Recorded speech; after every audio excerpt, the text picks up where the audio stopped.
Maïa, you're live. Ah, okay. Sorry, I was waiting. So, hello everybody, and thank you for being with us for this panel about sex worker activism through art. And first of all, I would like to thank ICIRC for this incredible online festival, and it's not easy at all to do a whole festival online, and for the invitation. I am Marianne Charrois. I initiated the SNAP Festival that was created in France in 2018, and that was entirely dedicated to discourses and representations of sex workers themselves. We are very happy to show tonight a panel and a discussion about various kind of projects that link activism, sex work activism with art. Some of the projects that will be talked about tonight are collective projects born in a specific context. Others are individual artistic and activist trajectories. But we'll talk about street art, porn, festivals, performance, photos, rap music, exhibition, and we will welcome Pollux from Berlin, Flavirina from South Africa, Marie and Olga Rozenblum from France, Eva Sanglante from UK. And we'll also have the chance to hear the legendary activist Carol Leigh, aka Scarlet Harlot. And she couldn't be there today because of the time shift, but we'll screen a video interview we made on Zoom a few days ago. So this is how the session will be structured. We'll hear each of the speakers for about 15 minutes, and we'll keep 20 minutes at the end for discussion. So please, if you have any questions to address, you can send them on the chat, and we'll have a look on them after the presentations. So to start, we are happy to welcome Eva, who will talk about two projects she's part of, Objects of Desire and Decriminalized Futures.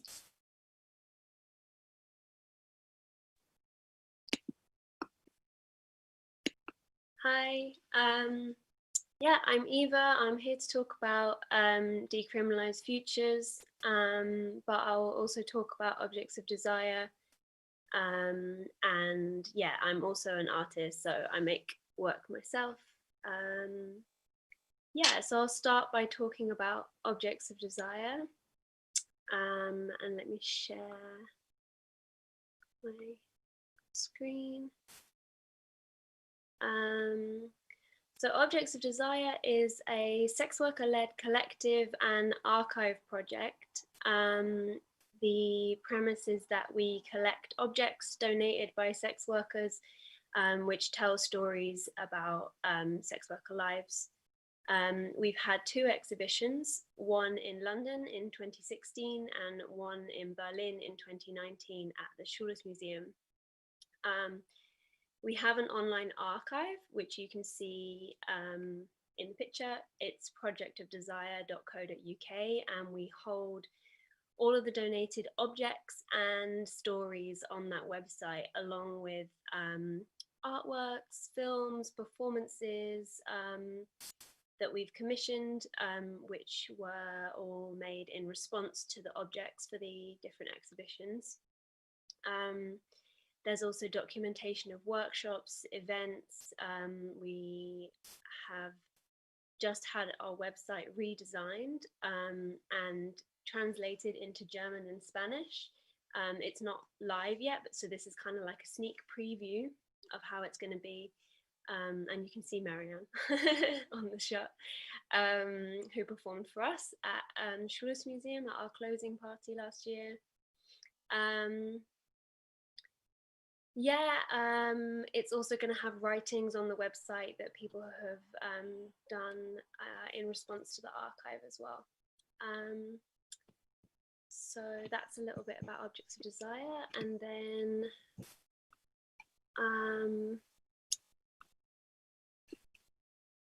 I'm also going to talk about Decriminalized Futures.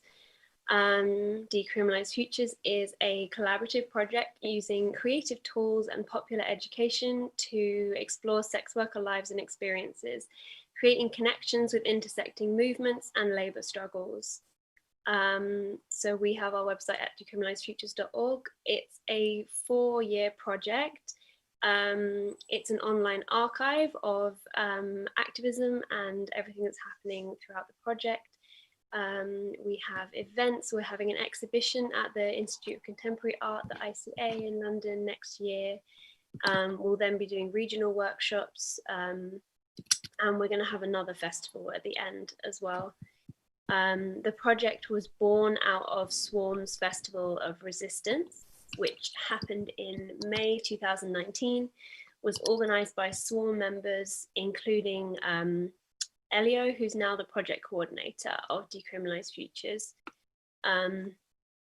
So that festival in 2019 had panels on queer and trans rights, abolition of police and prisons, migrant sex worker rights, austerity, disability, race and racism, trafficking, digital surveillance, healthcare, the future, like every hot topic across the board.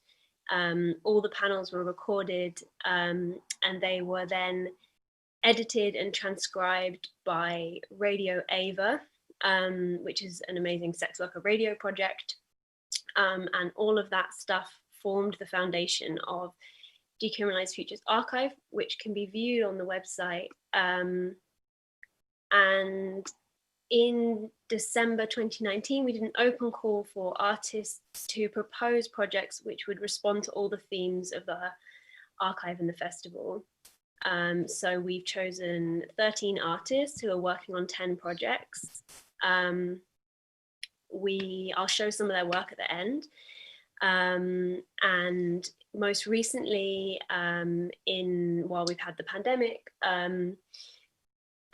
we organised a series of talks, online talks, in collaboration with Abolitionist Futures, which is a reading group in the UK, and Verso, We Can Build a Different World, which was a series of activist organisers, artists exploring mutual aid and abolition in the context of the UK. And you can also watch and read all of the transcripts, watch all the videos, read all the transcripts of that stuff in the archive on Decriminalized Futures. So I'm going to stop sharing for a minute, but I'll go back and show the artworks at the end. So yeah, just to give some of the context of those projects and what they were born out of, Objects of Desire, we kind of have a bit of writing about the project where we describe this project as seizing the means of representation, which is a play on Viet Thanh Nguyen's quote. So it's just about making sex worker voices like front and center, telling their own stories, where a lot of academic research and sex work representation in art and so on often doesn't center sex worker voices or experiences. We wanted the project to just basically be all about that.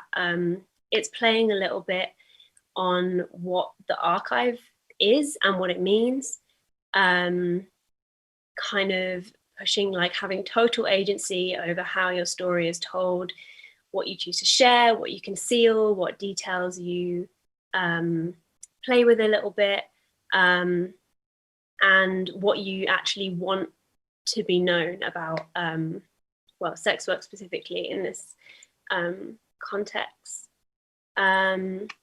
Both Objects of Desire and Decriminalized Futures have this kind of natural crossover with other movement struggles, I think, because it's always kind of the way it is with like marginalized communities, people doing sex work.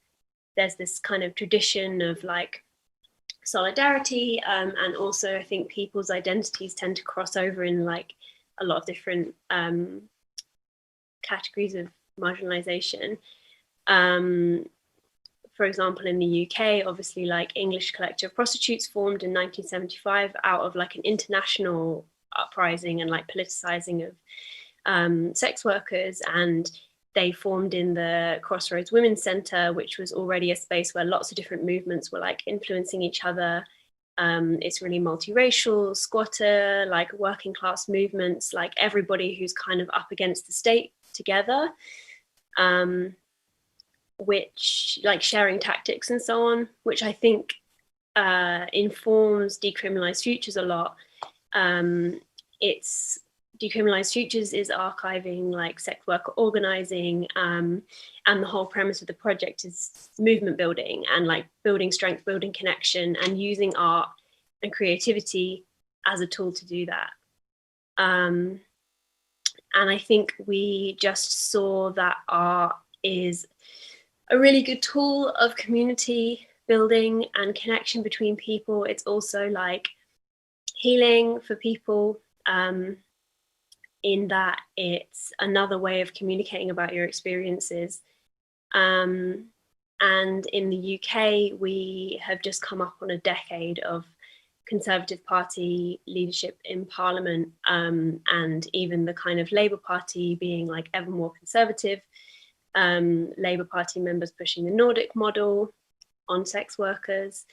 And obviously this year we've had the pandemic, and mutual aid efforts became much more mainstream during lockdown.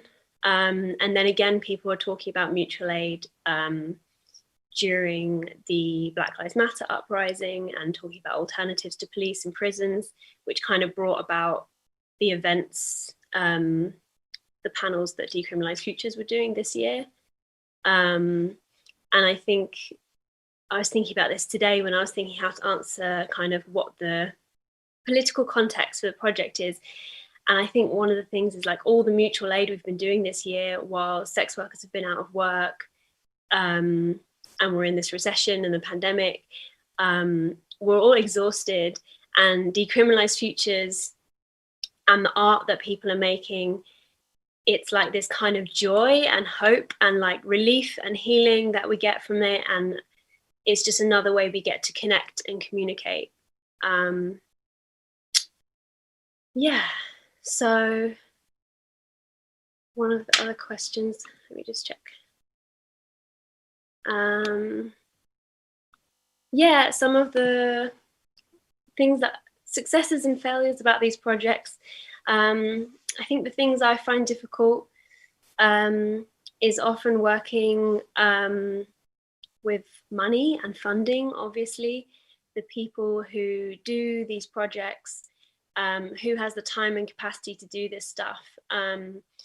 Often this stuff is like an extension of our activism work, so it can be quite hard to draw boundaries sometimes between like what you're working on and your activism.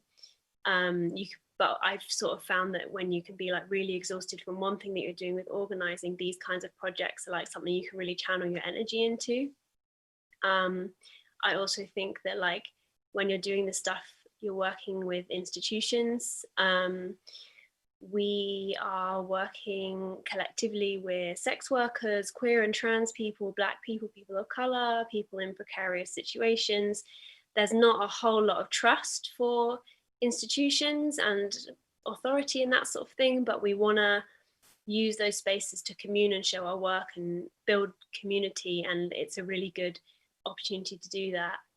And I think the successes are just everything else, really, like the community growth. Like on a personal level, I've made so many friends through doing this stuff, learned a lot. It's only really the beginning with Decriminalized Futures, because we've been sort of building this momentum, and we've got our exhibition that's been pushed back because of the pandemic.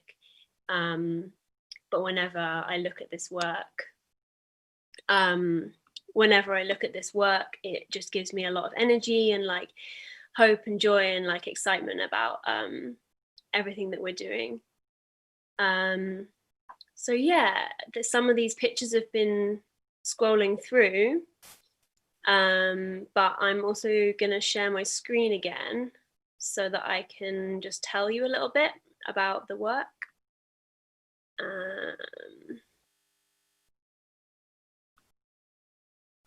So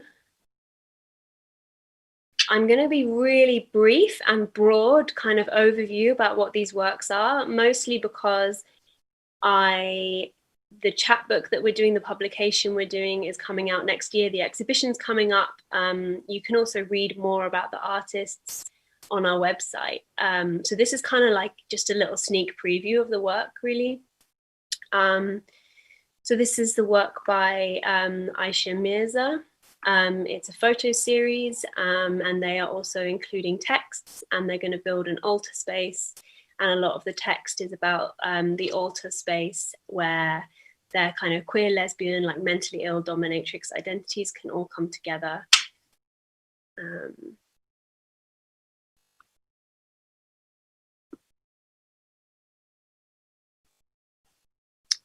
This is a page from a comic book by Annie Mock and Danica Usker. It's drawn by Annie and written by Danica.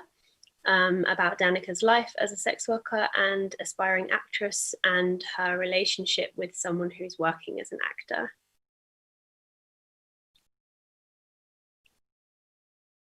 This is work by Stone Dove. It's going to be 4 films in an installation. They're kind of like poetic, but they also have interviews with sex workers, their friends and community.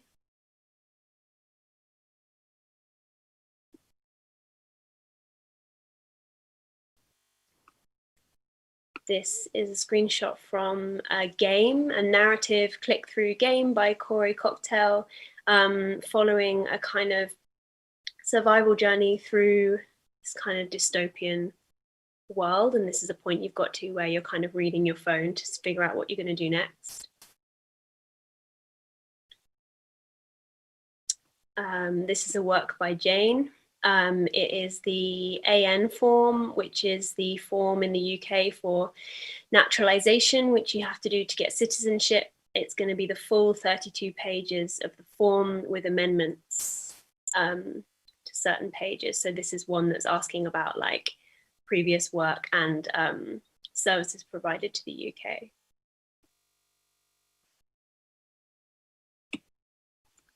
This is one of 3 life-size lino cut prints by Kayla Brooks. It's like before, during, and after work.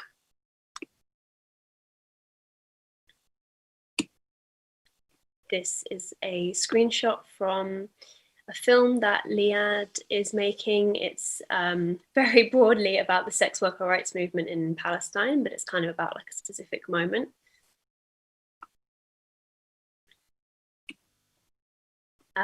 This is a kind of A4 size hand embroidered piece by Hannah Hill.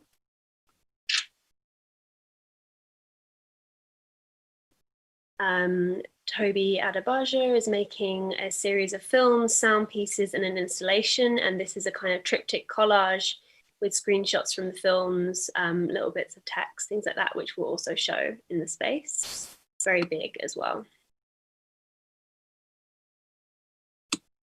And finally, these are some screenshots from a split screen film by Yali Allison and Letizia Miro about sex worker persona and identity.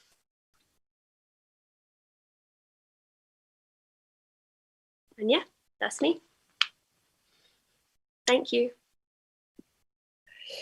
Great, thank you a lot. It was really inspiring.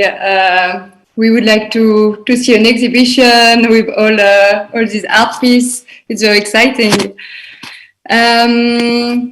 So thank you a lot, Eva. And now we are going to hear Holly Marie, who is a great French sex worker activist and who took part to the group La Rue est aux putes, which reclaimed the streets of France very strongly in a context of deep violences against sex workers.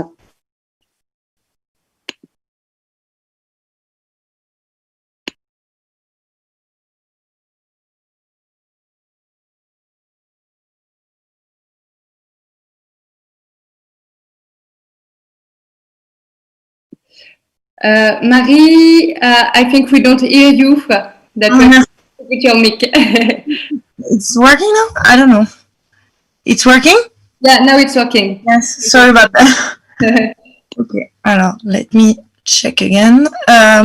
Is Laszlo can you hear me so I can tell him when to share the pictures and stuff? Yes, okay. Yes. So thank you.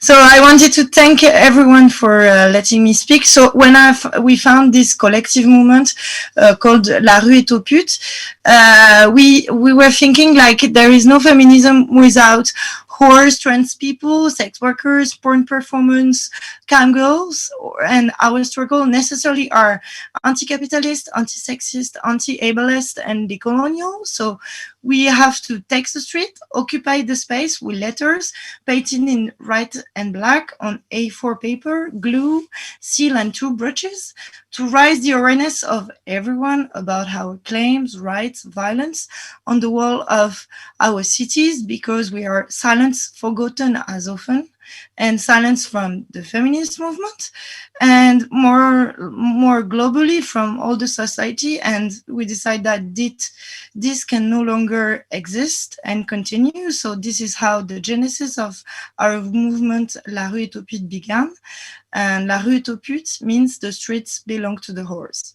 So how more specifically the La Rue est aux putes began? So it's a non-mixed movement and group created to highlight the whorephobia, the murders, the violence, and the stigmas we were all facing, various murderers and oppression. And our movement is voluntary positioning herself against the movement that was created in France called Collage, Féminicide Paris, who were using the same techniques to highlight all this, but who was excluding by fact trans people and sex workers. So that's why we created this group, because this feminist who created this movement called Collage Féminicide Paris was having like transphobic and wordphobic attitudes and words against us. So it was really like a fighting and revolutionary positionment.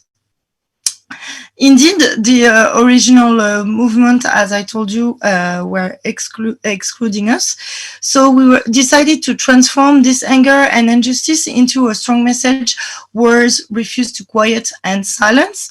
So let's organize ourselves, take the streets, and there are hours we need to write our story, our anger, by process very simple and very fast and very accessible, because you need paper, paintings, and glue, and that everything is doing in a group. So and the advantage of the collage is that it's not like graffiti, even though I love graffiti and I support this, and it's not like the same impact you have, and it doesn't like risk the same risk for like my colleagues, trans migrants, or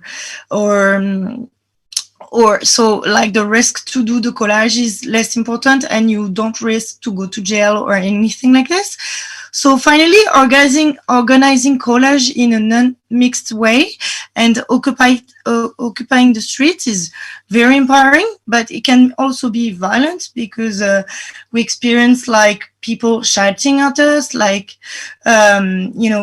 spilling at her face, but at the same time it's a way to empower us and have our own voice to explain the way we're dealing with the stigma, what is sex work. And so I wanted to show you through the collage we made that are in French, but I'm gonna go through them and explain to you the messages and what was the idea between them, how all these dynamics were going on. So Laszlo, can you please put the first picture, please? I don't see if it's on or not. So, Marianne, can you tell me if it's on?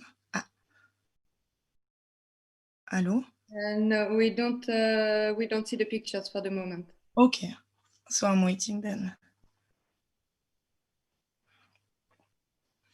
So while waiting, I just want to start by saying that my first part will be collage is a way of making visible to the eye of everyone's our rights and violence that we are suffering as a whore.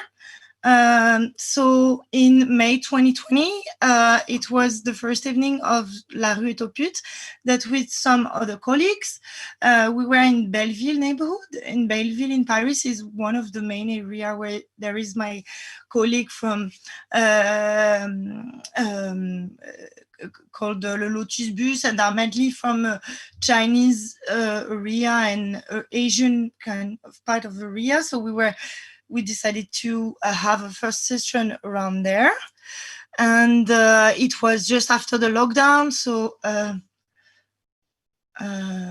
okay. Okay, so I feel like the images are not working on Zoom. I don't know. Oh, now. Yes.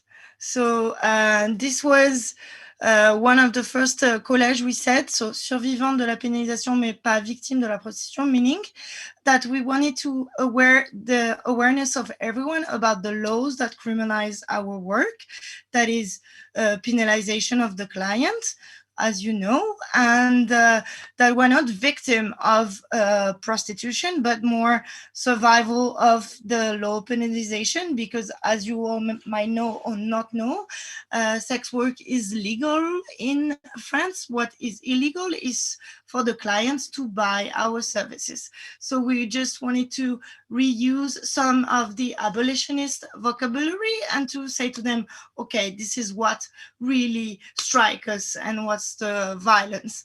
And so that was kind of the second collage we did on the first night. Can you go on the second image, Laszlo, please?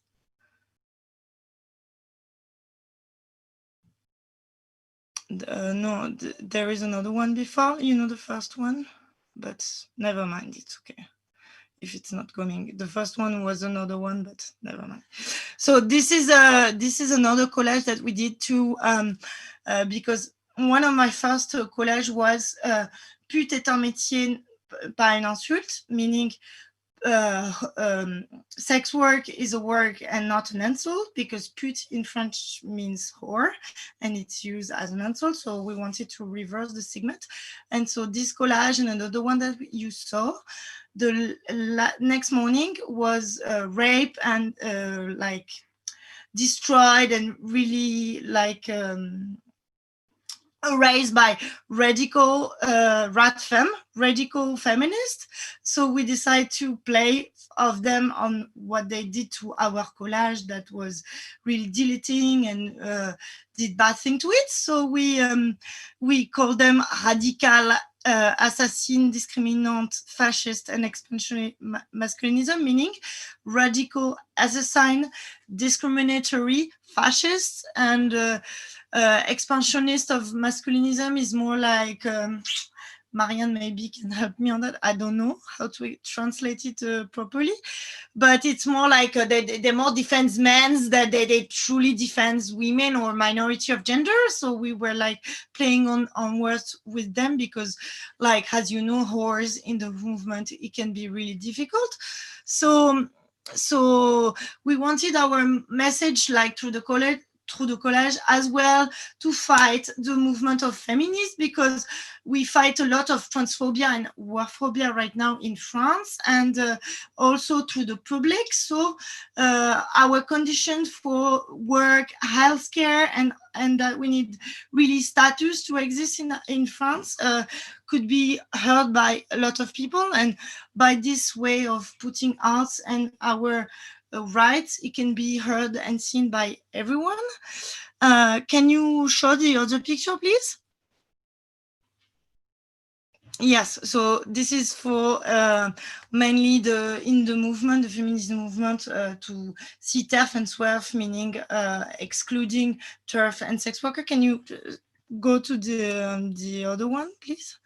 And so, yes, so that was reclaiming that pute flic, meaning whores and cops. So saying rather being whore than a cop, because we were like really enraged regarding like all the bads, things happening to our colleagues in the hoods and in the streets, can you show the other picture, please? And this was an homage because of the confinement and sorry, it's a bit complicated for me. And of all things happened, this is an homage of all the victims and friends that were killed or like left our community like this year. And just after my first collage that you saw, I heard my friend Mathilde and our friend Maïa passed away a few times, so we decided to render an homage by doing all this collage, and also to show all these people that we exist, and that is not because of our work, sex workers, that we cannot be rendering homage and counted as into feminism. And the most important thing that you have to recall about the collage is that what is more important is that there is always a photograph that as an ally in our group that take pictures. So it's also kind of an archive that we're doing on the fight and the community. So this is pretty good. And I just wanted also to thank all these allies that we have. Can you show the other picture, please? Yes, so this is one of my favorite collages, to provoke and at the same time say a blowjob is a job, so everyone can get aware of how is our job, and that we need to provoke, and at the same time the street is also ours. Can you change the picture, please? And yes, and this was a very intense and nice one, that we wanted to show that even though there is a lockdown and all these things, horrors, we have this, and this is very joyful in this moment, that while we are together, we fight, and we resist all this bad legislation and stuff happening. So thanks. Can you change the picture, please? Up. Yeah, so this is another collage saying that the abolitionism kills and silence also, because it's the case, and like mostly we don't hear horrors. So that's what we wanted to see and to show. I will continue with the picture later. I just wanted to tell you another story about the collage. After, like during the lockdown and everything in France, we try to aware the consciousness of the public authorities. So we try to ask our ministers to get a budget or something. And Marlène Schiappa, who was the minister in charge at the time, said, no, it's too complicated to help horse. So we did, and I will show you after, a collage saying Marlène Schiappa killing horses. And so we decided to stick all this collage under her house, because to show her that we're here and that she's killing us. And after that, we did like a big thing, and we did like a collaborative art project that I will show you about. It's like a big fresque to render honor to all our colleagues. And I just wanted to finish here that collage is also a nice way to awareness to everyone, but also as colleagues to feel that we belong to a community and that it's strong and that really empower you. So that would be all for me for now. And I want to thank again everyone for this opportunity, and let us talk about La Rue est aux Putes. Right, thank you so much, Marie. It was really powerful and very moving to see all that.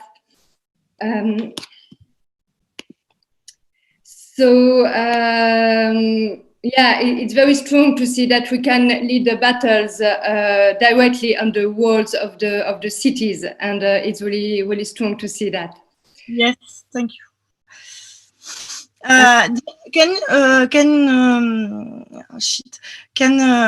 Laszlo show just la fresque somehow? I don't know where it is, on which number, but it's a nice piece of art that maybe people can Is see. it a photo or a video?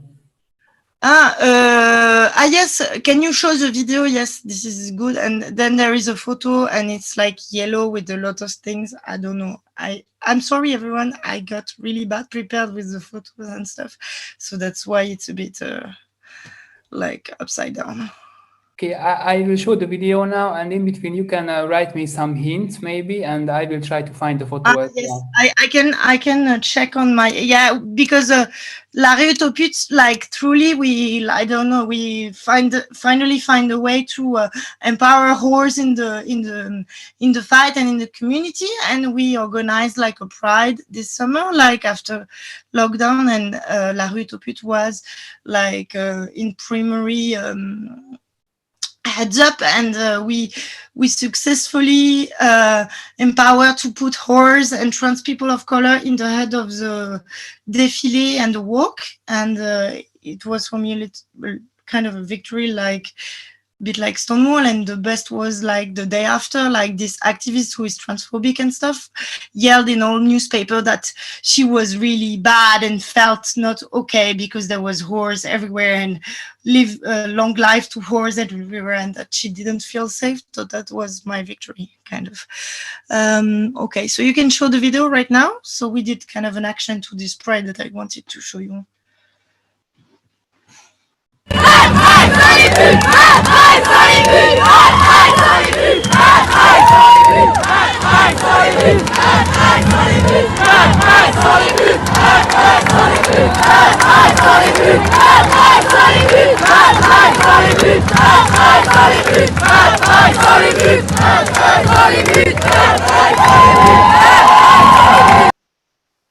Thank you. And it's image 7, if you could please show it.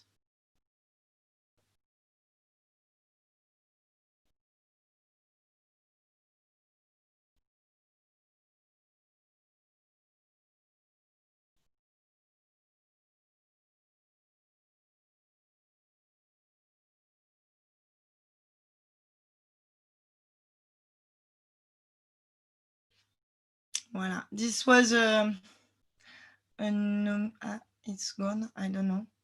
Merci. So this was a big homage we did after the death of my colleague Mathilde, and here you can read Warphobia and Transphobia Kills, and here is the homage to our friend Maïa, that is really good, strong activist, rapper, and painter. And then there is like all the colleagues who were killed or died this year, and there was a really huge piece of art with the help of another collectives of graph and stuff. So I just wanted to show you this. So if you want to use a broth and sticks and everywhere, please use it, because you can occupy the streets and it's really powerful. Thank you. Thank you, Marie. So now we will move to another incredible and powerful activist. So we are going to watch now a 12 minutes interview movie of Carol Leigh. Carol, who is also known as Scarlet Harlot, and who is a very long time activist in the United States. She is a filmmaker, a writer. She wrote the incredible Unrepentant War, which is a really great book about incredible life of activism. She's a performer, she organizes festivals, but she's also, of course, well known because she created and popularized the word sex work instead of prostitution. So we can say that we owe a lot in sex worker movements. So I propose that we listen to her.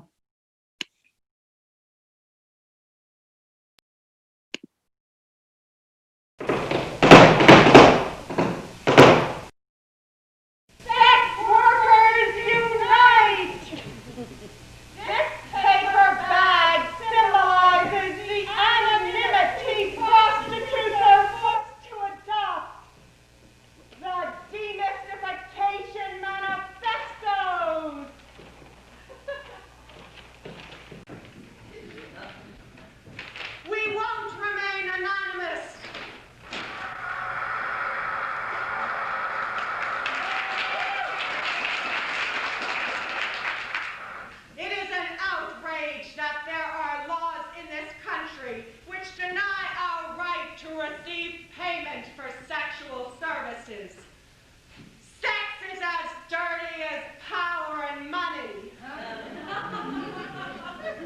Power means get more. Hi. So thank you so much, Carol, for agreeing to participate. In this panel, I thought it would be very interesting to talk about the initiatives we use in sex worker art to support sex work activism. And it would be very interesting to hear you because you have been involved with activism and art for so long, and you inspired everybody. So can you introduce yourself and explain how in your life you started to link art and sex work activism? Well, thank you so much for inviting me also. I'm so glad to be here and I'm really honored, and it's just really fun, and of course one of my favorite subjects. So I've been a sex worker activist since the late 70s. I was credited with coining the term sex work, so that's true, and it's in some dictionary somewhere. You perform, you write, and you also made lots of movies. You documented lots of moments of the activism of sex workers in every part of the world. And I wanted to know, how did you come to document all those important moments of the activism of sex workers? Was it a kind of necessity of saving some archives of sex workers' struggles? Well, I started as an artist. My story is the story of so many sex workers. And I mean, I'm surrounded by sex worker artists in San Francisco in activist circles, and many of the greatest founders of our movements that we celebrate, that we know of, are sex worker artists. And Margot St. James was an artist and a painter in the US here. And Griselidis was a writer and artist long before she was a sex worker. Dolores French is a painter. I mean, Andrew Sorfleet in Canada is a remarkable artist. The incredible Edible Aquinos, who's also a life artist. Mariko Passion, artists and curators. I was introduced to the discourses about sex work and art in Shannon Bell's work, Reading, Writing, and Rewriting the Prostitute Body. And she discusses sex workers as archetypes. Historically, we're painters and we're writers, and this is sort of a common knowledge. So I think I'm always interested in exploring the links. Griselidis talked about prostitution being an art, a science, and a humanism. As soon as I started, I was just floored by the revelations that I knew were going to be part of prostitution. And I would admire the women who were prostitutes, and I understood I had so much to learn. And I was already writing poetry and performing, so I took it on. I basically started writing about prostitution, and I had given up acting, and I became an actress again. Because what? I was an actress as a prostitute, so I didn't want to go to meetings and be an activist. You wind up, just organizing meetings and writing press releases and organizing with your fellow whores, and you wind up doing a little art. Oh, sure, I made stickers, and I performed. Digital intercourse. Digital intercourse, $50, $50. Now that's 15 minutes, and I leave my clothes on. Now this is a misdemeanor that I'm committing, and prostitutes are arrested every day for saying these words. But more and more over the next decade, I just understood that I needed to share my time equally as an activist. In the 70s, kind of political whore was invented. I certainly didn't invent the political whore, but the term sex work is a term for really the political identity of the sex worker, of the prostitute, of the whore. And I think people need to remember that we have many different identities, and especially as artists, I think we're learning that there can be a frustration with putting ourselves in a certain box, in the sex worker box. And I think it's important for us to remember that there are just so many archetypes and so many aspects. One of my early influences, Kamal Gandhar, a committee within Durbar Mahila Samanwaya committee in India.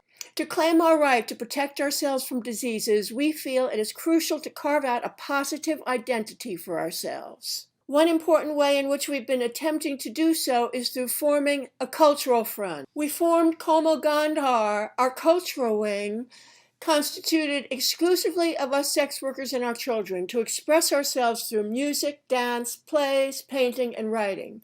We feel as a group of sex workers coming from diverse cultural backgrounds, Komal Gandhar has created an opportunity for us to explore our cultural heritage and preserve and expand our cultural expressions. It has become a platform for exchanging our various cultural traditions across linguistic, religious, and regional barriers and forging a common identity as sex workers. Komal Gandhar, therefore, has become a critical political tool in our movement, enabling a wide section of the sex workers community to express ourselves in the public space through cultural activities in which many of us are already skilled. You don't usually hear about an intersectional analysis from too many movements as strong as that, I think, as you did within sex work. And also, what motivated you to produce and also archive all this work? My dad was a TV repairman, and he used to train me in electronics and in science a bit. I was so attracted to technology and computers, and that's how it started. So Base One was my website. I had one of the first websites about prostitution, I think. I always had a camera with me. Really bad luck. I learned to shoot really well. I had been to art school because I was a nude model. They gave me free classes. And then I learned about composition, so I made posters. And I mean, I was always thinking like an artist and an archivist, especially like a sex worker. What a link. I mean, when you think that we're breaking new ground, this is a new frontier, this political prostitute as an archetype and sex work as a politics. So my perception is based on Western cultural ideals raised in that. And I think that the center of my understanding of cultural prostitution has not really examined sex work art in Global South. So to be an archivist right now of sex work, I mean, I reach out to all those other to people around the world, to Dale Koopmans in Thailand. Andrew Hunter, who died, was a very, very important archivist. I hate your drummers, your touch of your hand. They said they rescue, they said they set me. I want to leave. Leave, I want to leave. So to his left, back to in sweatshop, honey. So to his left, back to I'm baby. Z Tang invited me and some sex workers from around the world to a conference, and they produced this remarkable art where they gave the sex workers cameras. Taiwan, where the queer movement is powerful and the academic movement is part of, has allied with the sex workers movement.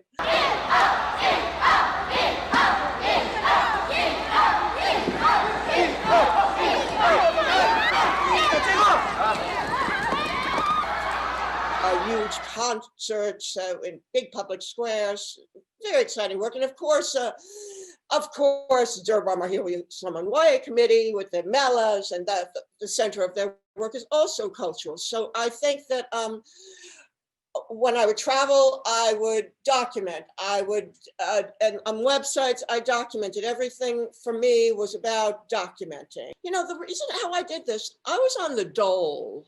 Somehow I was in a mental institution. I was, that's right, for about 2 weeks. And somehow I wound up being on the dole and getting a stipend from the government. And I decided I owed the government my dedication. And so I would work hard all the time because I was, so that's why I had to do prostitution too. I needed to find something that I could do to supplement that. You can't live on being on the dole here. This country's the worst. So I just decided I had to work every minute. And that's how I lived my life. You also created the first San Francisco Sex Worker Festival. Can you talk about this festival? Because I think that a festival dedicated to sex workers, to their own representations, was created, and I think it's really huge. That it shows to the world that sex workers do art, and they even have a festival. How many editions were there?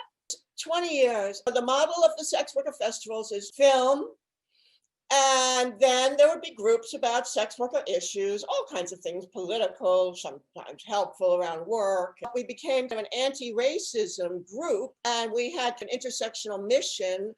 A film festival brings the visions of sex workers, at least brings it forward. So that was always central. All the sex workers and sex worker activists and artists come here. So we unite together. Stop the wars on the horn. No more rape or incest or abuse. Women are not a possession.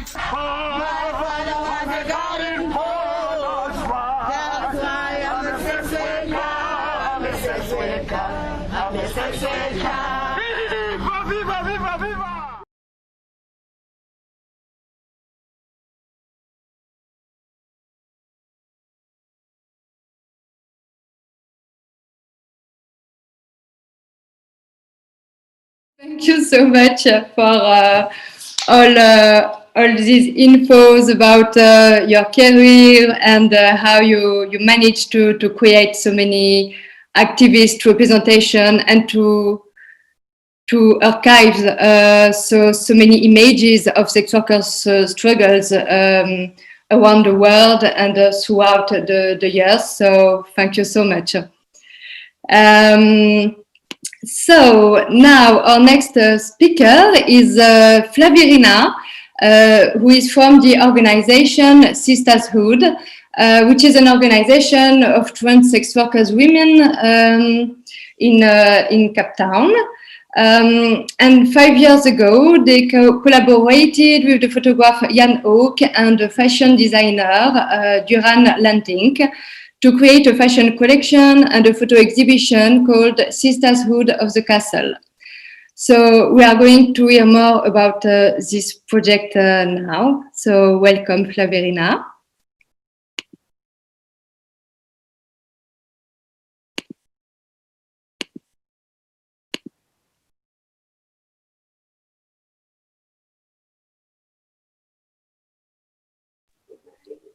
Can you hear me? Yeah, now we hear you. I want to say thank you so much to give me this opportunity. For me, is very helpful for me, because where I come from, because being trans female, you've been discriminated everywhere. We've been discriminated from women, men, and we don't know where to go. So, okay, let me just go ahead just forward.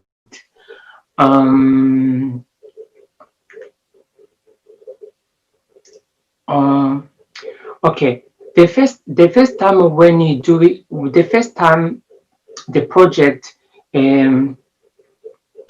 we each doing clothes design.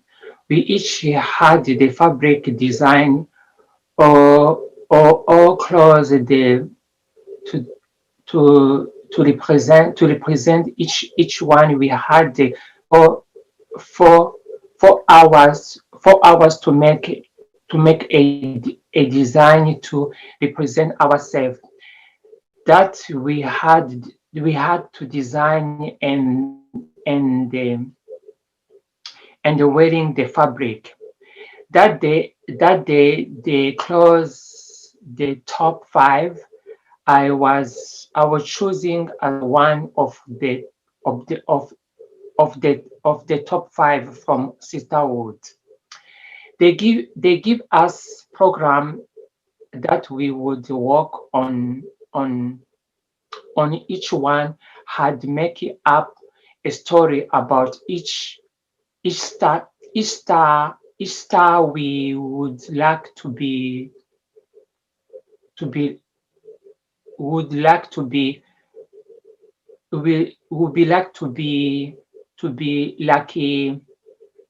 And I decide I should like to be like Naomi Campbell, because she's a Black American and the model. That was my story. They ask which dress you would like to wearing. I said I want to represent my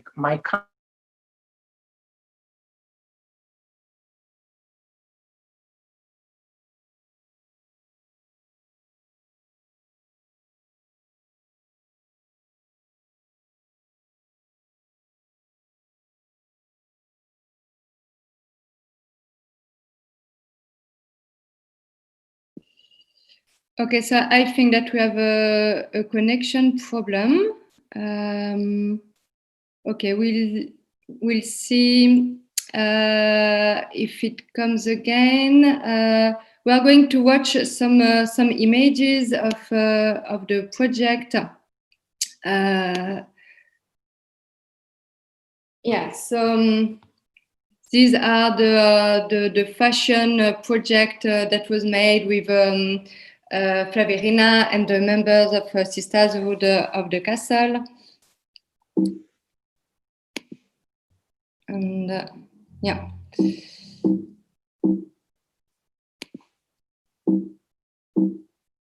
Okay. And so they made some clothes and had to tell about their stories and explain all the various kind of discriminations that they had to face in their everyday life, and they made a publication about all that.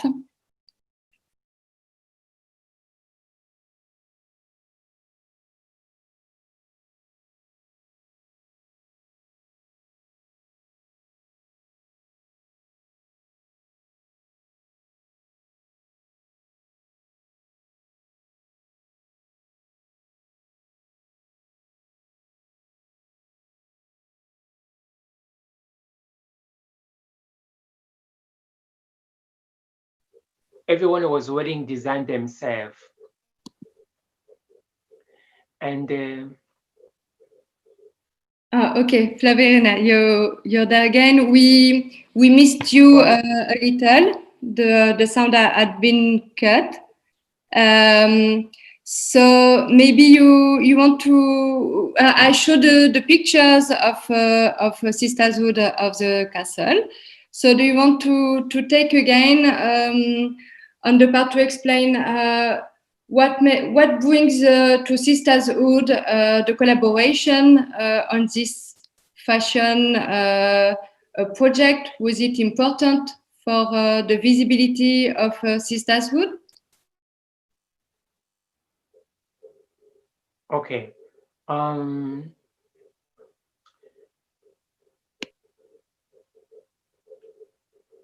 This project for Sisterhood, it was meaning about how to represent as a sisterhood, because much the sisterhood, they come from the family rejecting, and the family, they rejecting about the sexuality. So they come out and they go to when the family, they reject them, they go to stay industry. When they go to stay industry, so they have an issue about the drug and beer abuse.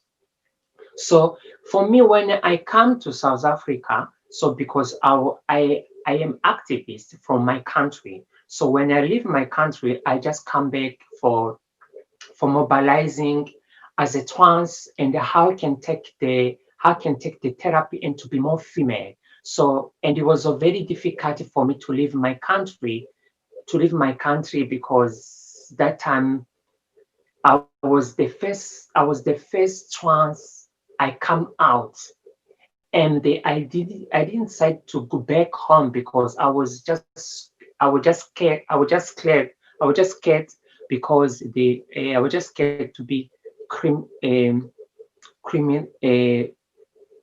for for être be prosecuted and killed. So I decided to stay in South Africa. So when I became to stay to South Africa, so it was a very issue for me because my family will be more difficulty for communication. He been more support me about healthcare, but 3 years, 2 years, it was so very difficult for me because I found out the organization calling Sweat. Sweat is fighting fighting a sex worker. He fighting sex worker, and he fighting ethnic the crime because we are illegally in South Africa. So, and when I said to enjoy for Sisterhood, that's where the project come out for Caste Sisterhood. So I was in the Sisterhood. So for me, because for me, I was not the industry, but he meaning a lot. He meaning a lot because to meeting the sister like me, and I was not judging them because they are staying the street or they are using drugs. But when you're in the group, so we are one. We are one. When they tell a story, they are so very difficult emotionally. It was a very difficult, very emotionally. So I feel I find my home. I say, this is my home. I can grow. I can grow from this group. And I learned a lot how to do advocacy and to fighting human rights, and as well be a refugee in South Africa is a very difficult because we have a xenophobia and homophobic because it's a first thing happening, especially when you are trans female, you're rending because they are so very discriminate about how you are, how you're dressing, and everything. Some majority from the foreigner, they discriminate about from you, understand? And as well from the South Africa, because South Africa is very difficult because to stay in the township. When you stay in township, you can get killed. And it's a very difficulty. So for me, I was so lucky to be volunteer for the organization. So, and for me to be in the organization, I've been doing to about my story, where I come from, as a who I am, as a who I like, as a female, because sometimes it's a very difficult people to understand who you are. So for me,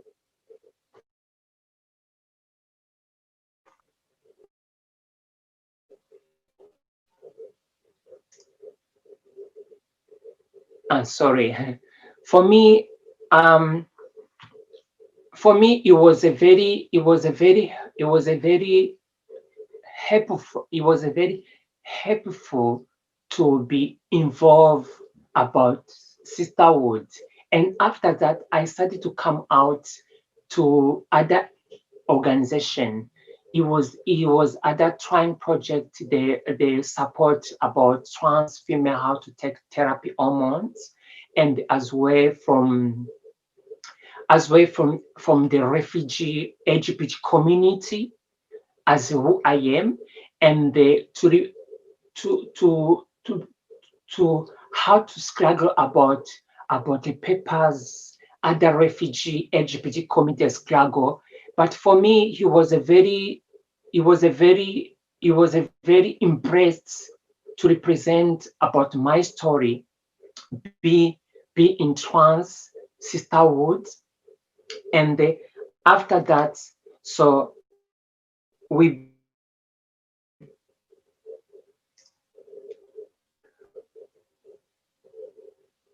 be come after we become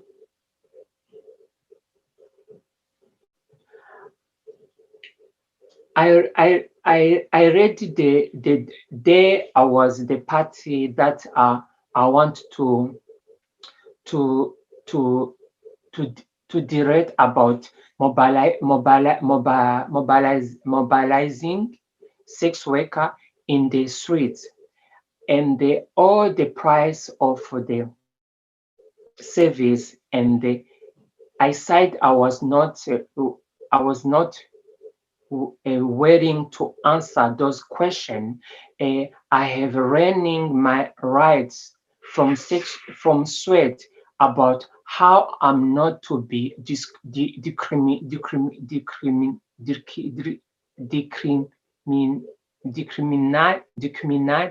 against by the police. They want a way again, and the promises to come back to have a week to make another design of story. Another week we represent and design and the story.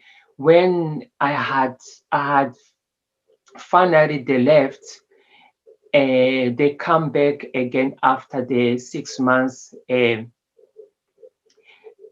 return to South Africa, and they choose and name from the exhibition Sisterhoods. They casted. We had the performance opposite Spence Road, and the promises to come back and they tell us who is the winner. Then they went back to Amsterdam again, and the thing time they come back was make the winner celebrity. One the visitor, when they select the winner at the Observative Bridge, we started dressing up. They told me, Flavirina, you are princess. We have through your crown. You will visit around Cape Town and talk on the beach. And then they left promises and sent each of us a magazine. So, and then that was about the sisterhood, and I want just talk about how I become for Miss South Africa. So I was replying how to be Miss South Africa. So when I replied to be Miss South Africa, it was not easy. When I was in lockdown, when it was in lockdown, it was so very difficult as a sex worker, because in South Africa, because in lockdown, we stay at house. Only you allow to come out when you go to buy in the shop. And as a sex worker, the working in the street, it was a very difficulty. But for me, it was not working out industry, because I was working as a waitress in the guest house. So I was working indoors. Only just I was working online. But from other sisterhoods and the sex workers, they are working industry. So they have to go to a registration from the police and to know which sport you have to work in. And then they have to registration. Each time when you go, they know your name is in the list. So for me, it was a very easy to work in indoors because when I represent as a trans, when I work online, it was a very easy for me because for my clients, it was very easy how to conversation and how your rates and what the service you offer. Understand? So it was a very easy, and we talk about the price and we talk about the venue. Understand? So for me, and after that, I get a chance to do photo shooting in the lockdown. When I get the photo shooting in the lockdown, so he was a very impressed for me. When I'm in lockdown, I get do photo shooting because some in lockdown, some people they don't have a more activate. So for me, it was a very easy for me to work indoors. So and after that, when I applied to working to apply for Miss South Africa, they fill the form.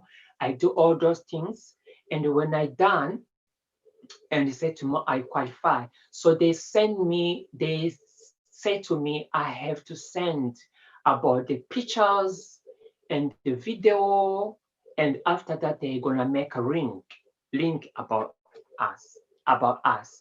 So for me, but for me,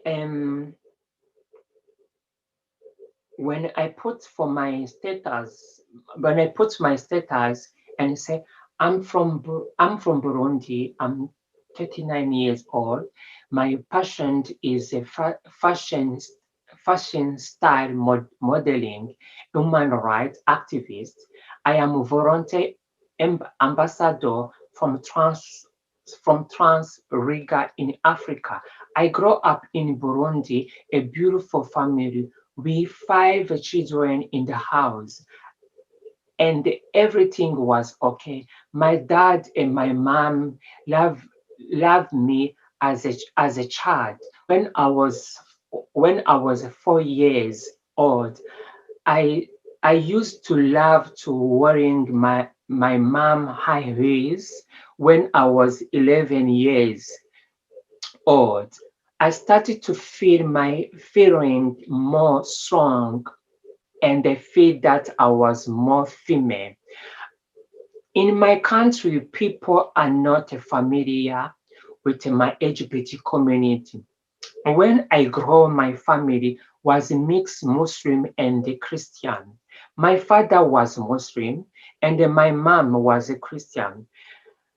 As a confused about where I should to pray, I choose to go. I choose to go with my father, being Muslim.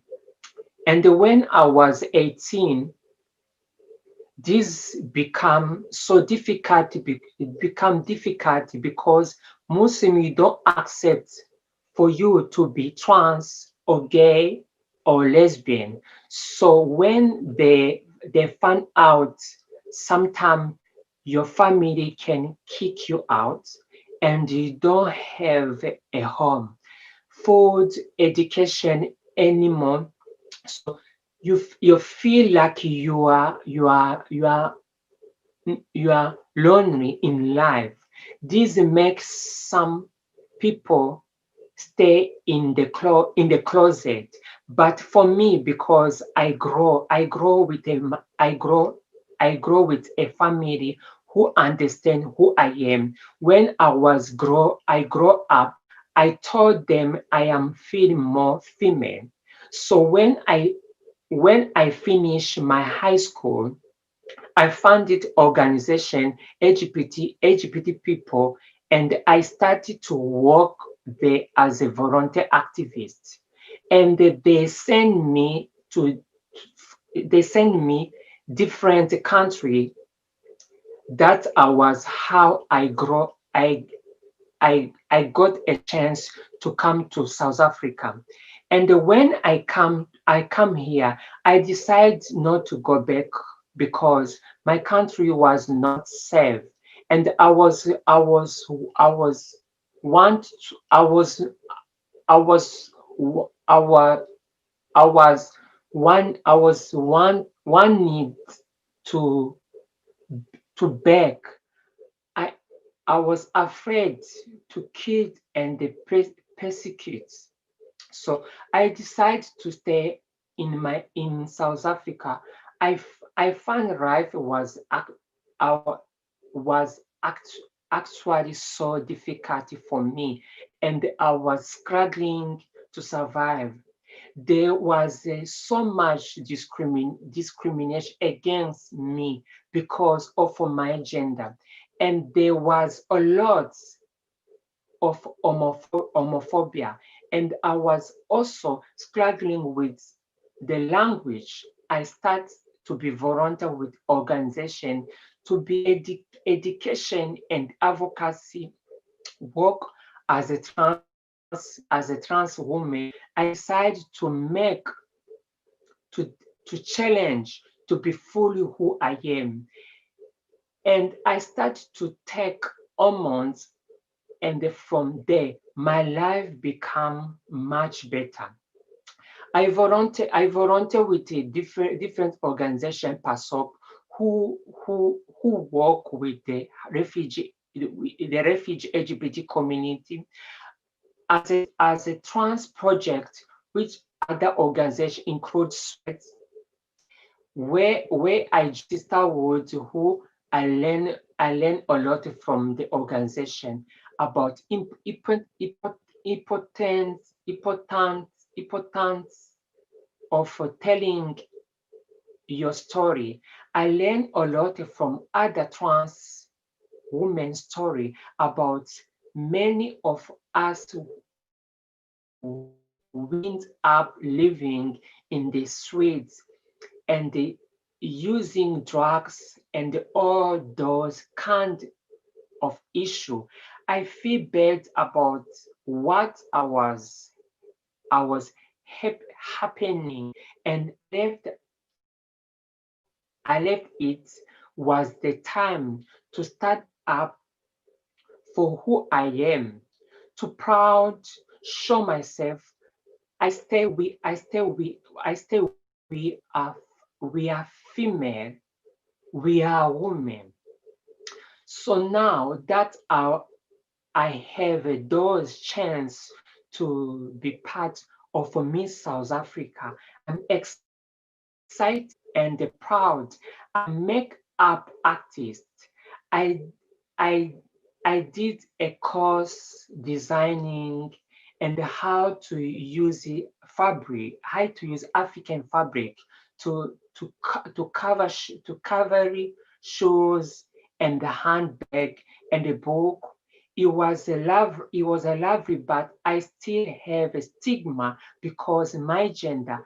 I still male on my and when I'm looking for work in South Africa, where is still face a lot of discrimination when I see I am a woman, but when documentaries say something different, I'm talking to I'm taking to opportunity to be part of a Miss South Africa, of transgender Miss South Africa, show the world that we are female. We are here to stay. We we need to show the community that we are women being. So the story kill us. We ran to do any professional. Many of us, we are doctor, we are nurse, we are lawyer. So in my case, I work hard as a trans woman to support myself, because I'm now offering as a way, as a refugee. For me, this contest a wonderful opportunity to be visit activists, and a female, to show the world we are proud to be women. I want to be opportunity to be more any ambassador in the community and show women like us as a way, as a weed community, and we proud. I want to spirit in happiness and love. I face a lot of xenophobia. Here, I feel like my participation is a contest can help to get my sister in my community to understand that trans women we face some discrimination, but it is very hard to have xenophobia and top of racist transphobia we all face. Thank you.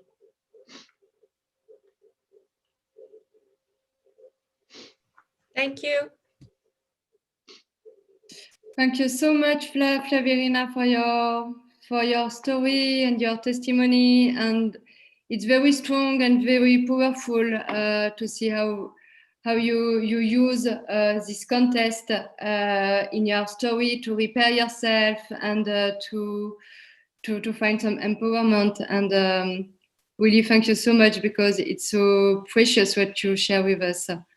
So, and I don't know if you see it in the chat, but so many people send you so many love and arts, and really you're amazing. You're really great. Thank you so much.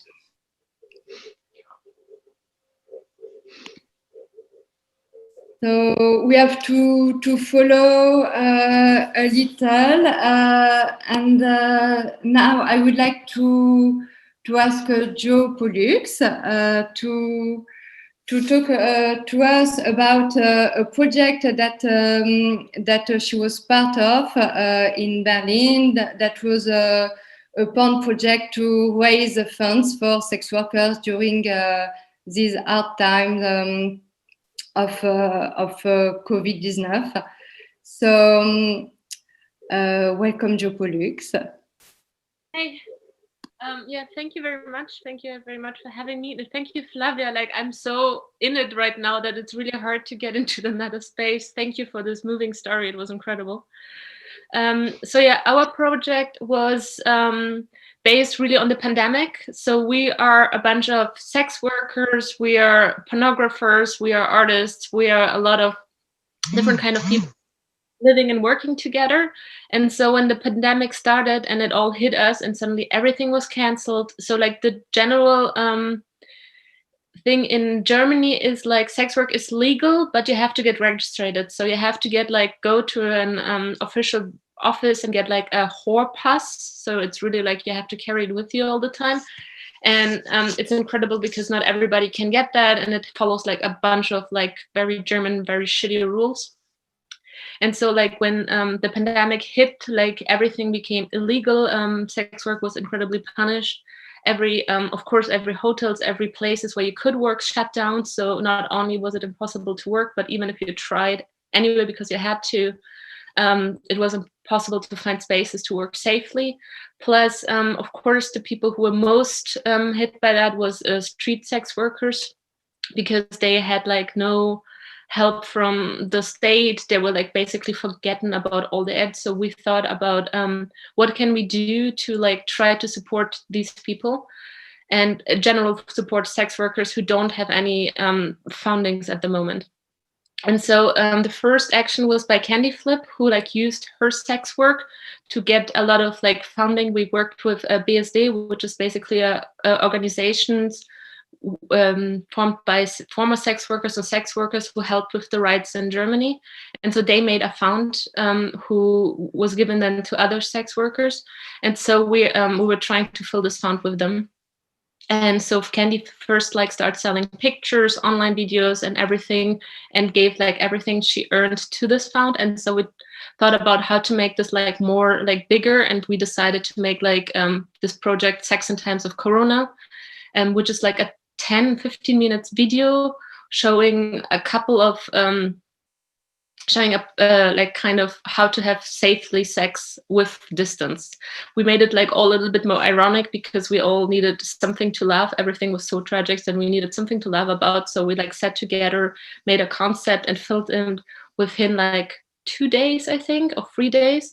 And because it was just the start of the pandemic, of course, nobody knew how really dangerous that the virus is back then. Like a lot of like you were really like isolated, everything was shut down. So we also did it like we shot one scene at our home or a bunch of scenes, and then we also reached out to other filmmakers and artists if they want to make a scene, so we can make like a collaborative project, but everybody does that like in their safe space. So there was one person doing it completely by themselves, then there's another people who are also living together who filmed something, and then we like kind of collaged it all in a long thing. And here, Laszlo, if I can ask you to show the video.